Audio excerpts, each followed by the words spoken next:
PM Shri വിഷയത്തിൽ വീഴ്ച തുറന്നു സമ്മതിച്ച CPIM മന്ത്രിസഭയിൽ ചർച്ച ചെയ്യാതെ കരാർ ഒപ്പിട്ടത് വീഴ്ചയാണെന്ന് സംസ്ഥാന സെക്രട്ടറി MV ഗോവിന്ദൻ പറഞ്ഞു. അതേസമയം മന്ത്രിസഭാ ഉപസമിതി റിപ്പോർട്ട് വന്നതിന് ശേഷം വിഷയം ചർച്ച ചെയ്യാമെന്നാണ് LDF-ലെ ധാരണ. ഇതൊരു മന്ത്രിയാണ്, കമ്മ്യൂണിസ്റ്റ് പാർട്ടിയുടെ സെക്രട്ടേറിയറ്റ് അംഗമാണ് G. രാജു. ഇപ്പോൾ സംസാരിച്ച വിഷയം ഈ മന്ത്രിക്ക് അറിയില്ല. CPIയുടെ എതിർപ്പിന്റെ ശക്തിയിൽ ഇടതുമുന്നണിയെ പിടിച്ചുകുലുക്കിയ PM ശ്രീ വിഷയത്തിൽ ഒടുവിൽ MV ഗോവിന്ദനും വീഴ്ച സമ്മതിച്ചു.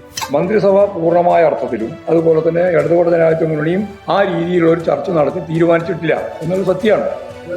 അതാണ് വീഴ്ച. വിവാദങ്ങൾക്ക് ശേഷം ആദ്യമായി ചേർന്ന LDF യോഗം പക്ഷേ വിവാദത്തെ ഇഴകേറി പരിശോധിച്ചില്ല.